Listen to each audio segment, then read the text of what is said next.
So today we're going to make the baguette formula with the pate fermentee. To start, you're going to auto-lease. So this one I would do on your machine. So just your flour and water. And one thing to keep in mind with this recipe, the pate fermentee is in the fridge. And that's over here. You can see a nice big bubble there. It's really, really cold. So when you take your dough temp, consider that as a factor. So my water is pretty warm here. I'm going to let this mix to the pickup stage, and then we're going to let the water and the flour rest for 30 minutes, and then after that we're going to add the salt, malt powder, some more instant yeast, and then the pate fermentee. Okay, so we've done the autolyse. You can see the dough is nice and soft and has a good extensibility. And just make sure when you're doing this to pickup stage that it's fully hydrated. You don't want to have any dry chunks of flour in there. So at this point, we're going to add the pate fermentee, the salt, and the yeast. I just wanted to talk a little bit more about the pate fermentee. Basically, this is the same formula as this dough. It's about, this is 30%. You can do up to 50% of the entire dough. And you just make it the day before. This went through a 3-hour bulk fermentation at room temp and then into the fridge. So basically it is a baguette or a French bread complete. 70% hydration. It has some salt, it has some yeast in it.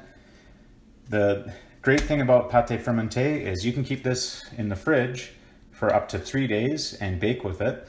And it'll provide a lot of flavor, some good extensibility to your final product. And some more color, actually. You'll see this will get more color in the final product. So really good way to manage your pre-ferments, adding flavor without really a lot of work. Today, when I make this, I'm gonna bake everything off because we already have lots of bread. But at the end of the day, you could reserve 30% of this, put it in the fridge, and then use this for your next day's bake. So I'm gonna mix this improved mix, 4 minutes on first, 5 minutes on second speed. And then we'll go into bulk fermentation.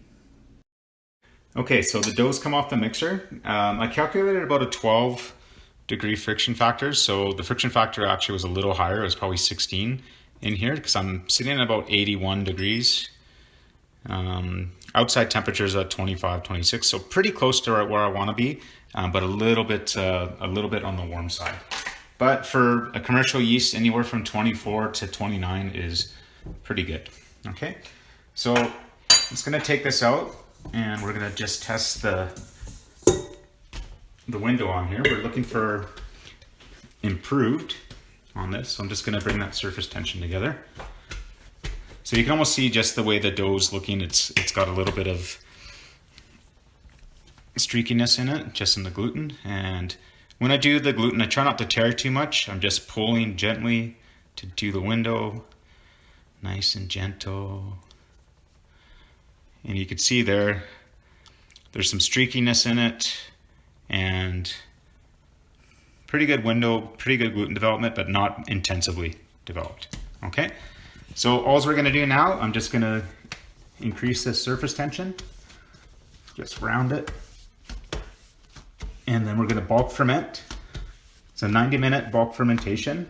At 45 minutes, we're gonna degas, and then after the 90 minutes, we'll divide the dough. Okay, so this is 45 minutes. You can see nice fermentation happening. So all we're gonna do, I'll just pull it out. We're just gonna degas the dough, our folds, tighten it up. You can see the gluten structure is looking a lot nicer now. And then we just leave that again for 45 minutes, and then we'll get into our dividing and pre-shaping. Okay, so you can see we got nice volume there from the fermentation. Oh, it looks good. Oh, it smells good. Okay, so we'll get that out of the bowl. Good surface tension here. So I'm gonna flip that actually upside down and degas.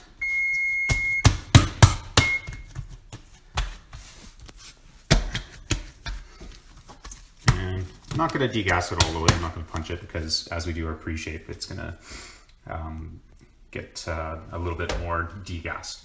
So I'm gonna do, I'm not gonna make baguettes with this dough. You can make baguettes, you can make epis. like you did with the little corn spitz that you did with Chef Leo, just a full baguette size where you cut it with scissors. I think I'm gonna do, just for us, for eating purposes, just like 3 loaves. Yes. And also I'm gonna do a couple of small fougasse. Fougasse is basically the French word for focaccia, but it's just a little bit different finishing technique. So I'd just like to show you a couple different ways to do it. There's lots of different ways to do it.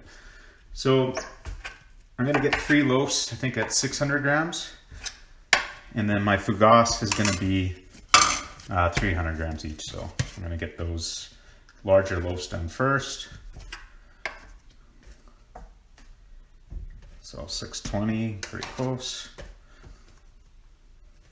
Let's pop those guys over there. A little bit big.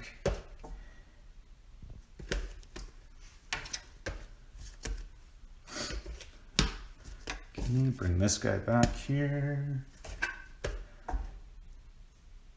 4 grams off. Okay, and these guys will be my fougasse. So I'm gonna go 300 grams on these.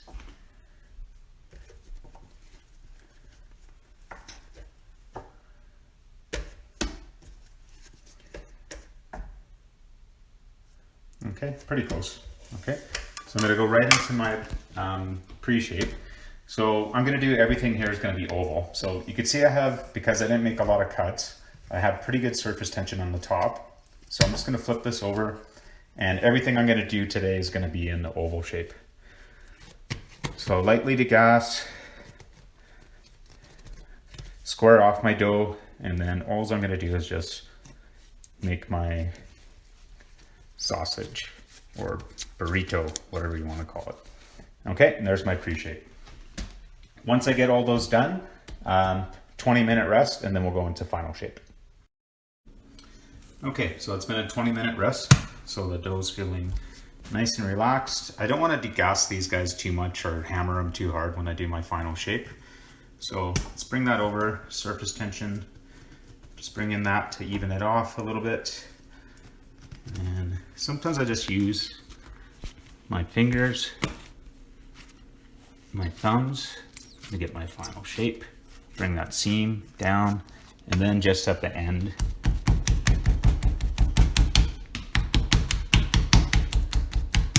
I'll heel it and bring it over.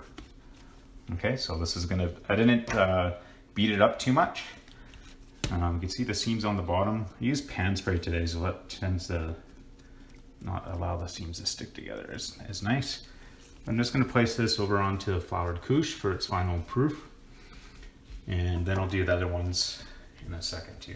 Just want to show you quickly, just for the fougasse, traditionally we would pin this out and make kind of an oval shape, but the main thing with the fougasse, I think, for the definition of the product is at the end, the scoring, we're going to cut all the way through the product and open it up. So I'm going to do these sort of like a demi baguette style. So same thing here. Just seam those guys up with my thumbs. Sometimes you can heel in there if you want. Got lots of nice fermentation bubbles. But this one here I'm going to elongate now. Just keep in mind where that seam is.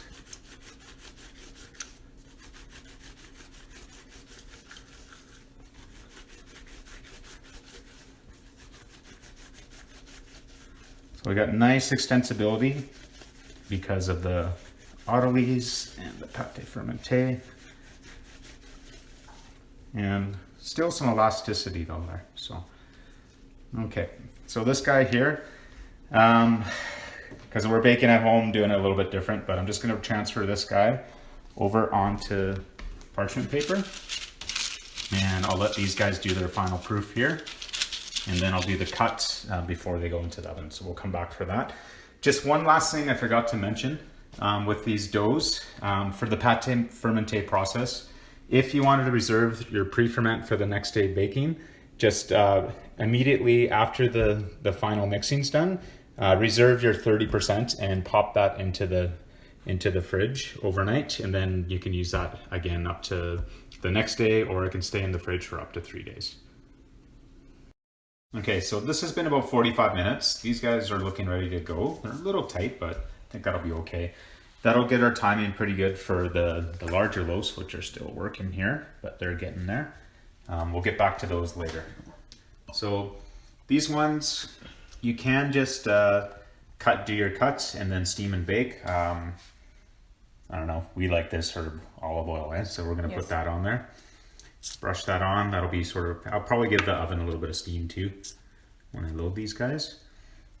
But remember, the fougasse is kind of similar to focaccia as well too. So sometimes you want to put some olives and some goodness on there.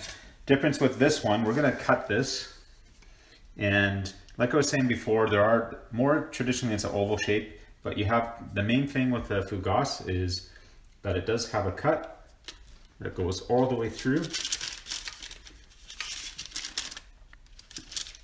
And this is going to open this up. So when I do full-size baguette, I get 3 cuts. But this is kind of like the scoring for the bread. And then that just opens up. And then we'll get that into the oven.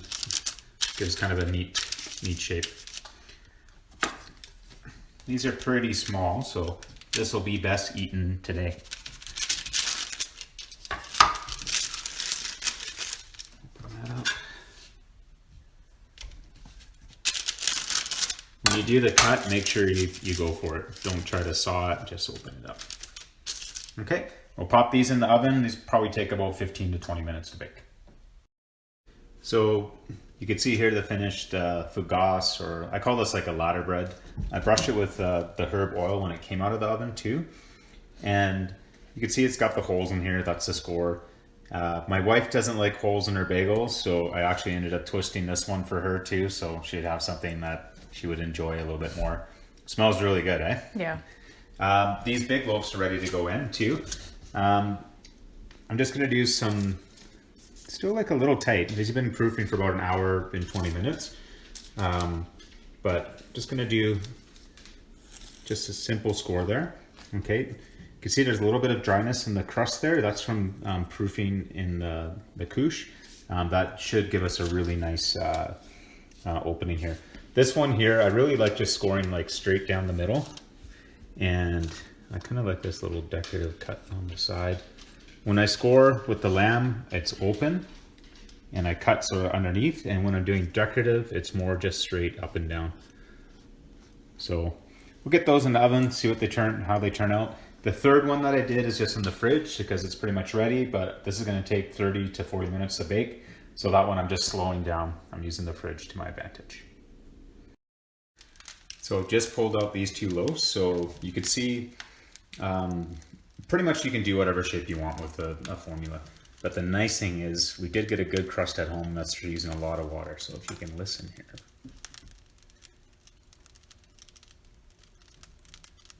That's the bread singing to us. Eat me, eat me. Okay, we're gonna eat it now.